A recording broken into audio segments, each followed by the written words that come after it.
ठंडी सर्दियों की रात थी।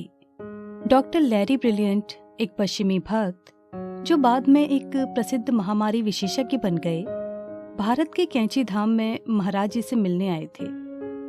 अपनी यात्रा के दौरान वो कैंची धाम की सर्द रात में कंबल लाना ही भूल गए। लैरी को ठंड में कांपते देखकर महाराज जी उनसे पूछते हैं कि वो इतने असहज क्यों हैं। लैरी बताते हैं कि वो अपना कंबल पिछले स्थान पर ही भूल आए हैं। जवाब में महाराज जी ने अपने एक भक्त को लैरी के लिए कंबल लाने का निर्देश दिया। हैरानी की बात यह है कि आश्रम में किसी के भी पास अतिरिक्त कंबल था ही नहीं और महाराज जी को भी इस बात की पूरी जानकारी थी। फिर उन्होंने एक ऐसा चमत्कार किया जिससे हर कोई आश्चर्यचकित रह गया। महाराज जी ने एक भक्त को बुलाया और उसे कंबल खरीदने के लिए पास के शहर में जाने को कहा।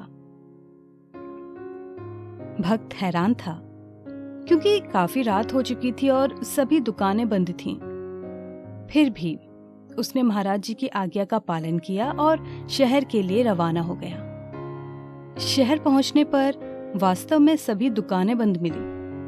फिर भी किसी दुकान के खुले होने की संभावना में उस भक्त ने शहर का बाजार घूमने का फैसला किया। जब वो सड़कों पर घूम रहे थे तो उनकी नजर एक छोटी सी दुकान पर पड़ी जो बेवजह ही खुली दिख रही थी। दुकानदार, जो अपनी दुकान बंद करने ही वाला था, उसने भक्त का अभिवादन किया और पूछा कि वो उसकी कैसे सहायता कर सकता है। भक्त ने बताया कि उसे महाराज जी के पश्चिमी अतिथि के लिए तत्काल ही एक कंबल की आवश्यकता है। दुकानदार ने तुरंत ही एक कंबल मुफ्त में देते हुए कहा कि महाराज जी ने उसे इस भक्त की यात्रा के बारे में पहले से ही सूचित किया था। भक्त कंबल लेकर कैंची धाम लौट आया और उसे महाराज जी को भेंट कर दिया।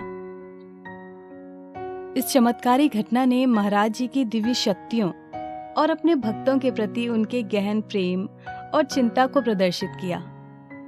इसने डॉक्टर लैरी ब्रिलियंट पर एक स्थायी प्रभाव भी छोड़ा, जो आगे चलकर एक प्रसिद्ध स्वास्थ्य विशेषज्ञ बन गए और जीवन भर महाराज जी की शिक्षाओं और चमत्कारों से प्रभावित रहे। जय श्री राम। मिलते हैं अब एक नए वीडियो के साथ।